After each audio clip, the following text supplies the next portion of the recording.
আল্লাহ বলেন বান্দা মিনহা খালাকনাকুম ওয়া ফিহা নুঈদুকুম ওয়া মিনহা নুখরিজুকুম তারাতান উখরা।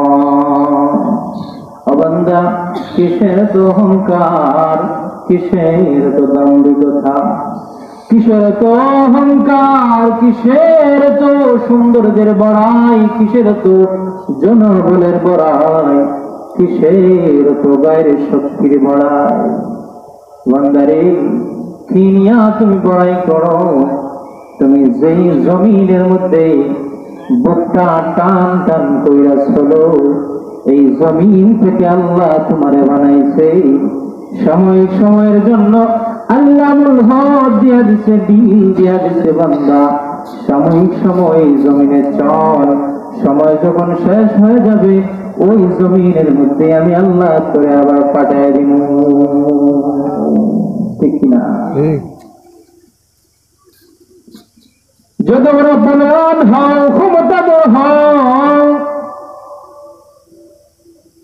আমেরিকার প্রেসিডেন্ট হও, লাভ নেই।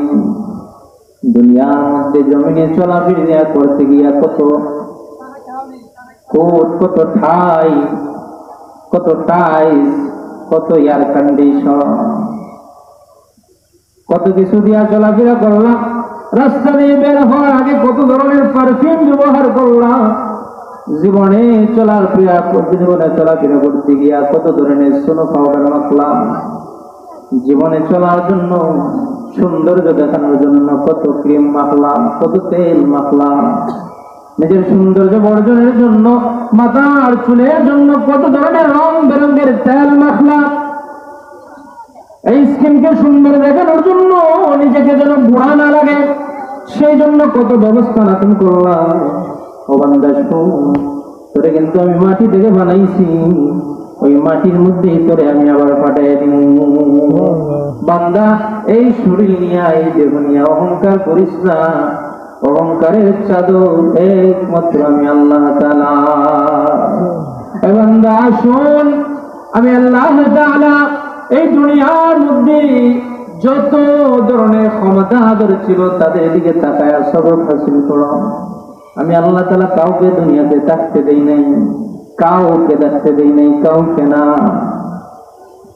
পৃথিবীতে এমন অনেক ইতিহাস আছে, টাকার চেষ্টা করেছে যেন তার আয়ু আরো 20 বছর, সচরাচর হায়াত থেকে আরো 20 বছর যেন লম্বা হয়ে যায়। কেউ তো এরকম চিন্তা করছে কেউ যেন 150 বছরের জন্য জিন্দিগি হায়াত পায়। কিন্তু আল্লাহ তাআলা যেই দিন নির্ধারণ করে রাখছে ওই দিনই কিন্তু জীবনের চাবিকাঠি আল্লাহ তাআলা ওই চাবির মধ্যে টিপ দিয়া দিছে, মুসর দিয়া দিছে, জীবনের ইতি ঘটায় দিছে, আর স্বপ্ন পূরণ হয় না। নিজের কান দিয়ে শ্রবণ করেছি এরকম অনেক গল্প। সন্তানকে নিয়ে বাবা স্বপ্ন দেখেছি, এই যে জমিনটা পাকা পড়ে আছে, এই জমিনের মধ্যে বিদেশ থেকে আসিয়া, লন্ডন থেকে আসার পরে এই জায়গার মধ্যে 5তলা একটা বিল্ডিং তুলবো, আর এরকম নমুনায় ঘরটা তুলবো, গাটুয়া এলাকার মধ্যে এরকম ঘর আর দ্বিতীয় কেউ যেন বানাইতে না পারে। দেখা যায় স্বপ্নের জায়গায় থাকে ওই আল্লাহর বান্দা 5তলা বিল্ডিং উপরে নয়, নিচে 3.5 হাত মাটি নিচে চলে গেছে।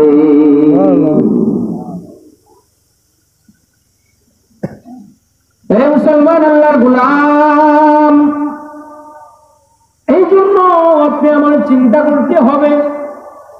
কিরে, আমি দেখলাম আমার বাবা ছিল, আজকে বাবার কবরের মধ্যে গাছ উঠে গেছে। কিরে, আমার ছোট ভাই ছিল, ছোট ভাই কবরে গাছ উঠে গেছে। কিরে, আমার কত বন্ধু বান্ধব ছিল, তাদের মধ্যে অর্ধেকই আজকে নাই। আমাকেও তো এই সিরিয়াল মেনটেন করতে হবে, আমাকেও তো এই মালাকুল মউতের হাতে করতে হবে।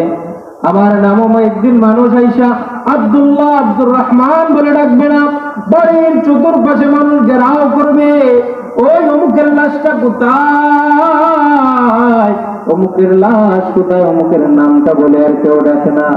নিজের আত্মীয় স্বজন, নিজের ফ্যামিলি, নিজের স্ত্রী, নিজের বউ, নিজের সন্তানরাও বলে লাশটা যদি বাবার ডেড বডি যদি ইন্তেকাল হয়ে যায় রাতের 12টায়, অনেকেই প্রস্তাব দেয় আজান শেষ হওয়ার আগেই, সালাতুল ফজরের আজান হওয়ার আগেই লাশটা বের করে নাও, গোসলের ব্যবস্থা করে নাও। ঘরের মধ্যে লাশটা থাকলে বাচ্চারা ভয় পায়, ঘরের মধ্যে লাশটা থাকলে পড়ে নিজের স্ত্রীরা ভয় পায়, আত্মীয় স্বজনরা ভয় পায়। আস্তে আস্তে করে এই নিষ্ঠুর পৃথিবী, নিষ্ঠুর মানুষেরা ওই যার খাতিরে যে ব্যক্তিরা মাথার গাম পায়ে ফেলাইয়া এত কিছু আয়োজন করছে, ওই লোকটারে মেন করতে বারিন্দায় নিয়ে যায়, যায় কি যায় না?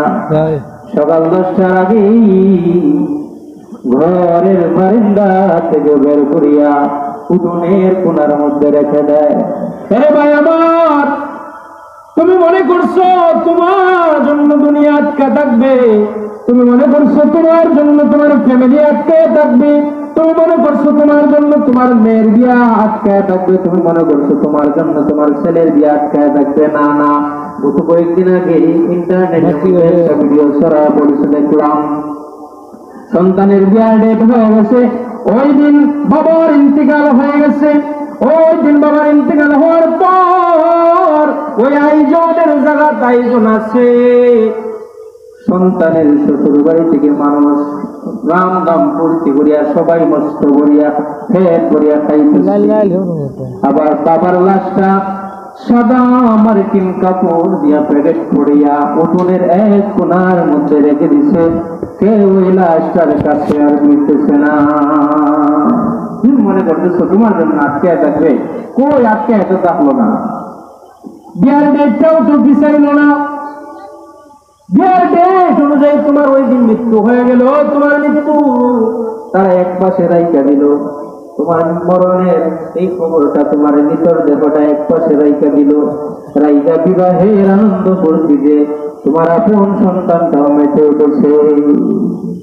এই মিছামিছির দুনিয়ায় কেন আমি দুঃখায় পড়ে আছি? আমার একটু ফিকির করা উচিত, আমার একটু সামান্য চিন্তা করা উচিত। আমার তো বয়স 30-এর কোথায়, আমার তো বয়স 40-এর কোথায়, আমার তো বয়স হয়ে গেছে 60-এর কোথায়। কবে জানি মালাকুল মউত ওই চিঠিটা দেয়া দেয়, আর আমারও চলে যেতে হবে 3.5 হাত মাটির গড়ে। এর আগে আমি হিসাবটা করি কেমনে আমার রবের সাথে আমি দেখা করতে পারি সুন্দর হাসি মুখে, কেমনি আমার এই কবরের জিন্দগিটাকে আরামদায়ক করতে পারি। এই ফিকিরটা আমার করা উচিত কি উচিত না? আমার কথা বুঝেন না আপনারা? এই ফিকির করা উচিত কি উচিত না? দৈনিক 5 বার আপনি আমার নাম ধরে ধরে রাখবেন। আদমের সন্তান সাবধান রে সাবধান, আমি কবরে আসার আগে একটু চিন্তা করে আসিস। আমি কিন্তু আনা বাইতুত তুরাব, আমি কিন্তু মাটির ঘর, আনা বাইতুল ওয়াহদা, আমি কিন্তু একাকিত্বের ঘর। তুমি যাকে নিয়ে জীবন সাজাইলা, যাকে নিয়ে জিন্দগি তাম জিন্দগি কাটাইয়া দিলা চললা, ও কিন্তু তোমার খবরে তোমার সাথে আসবে না।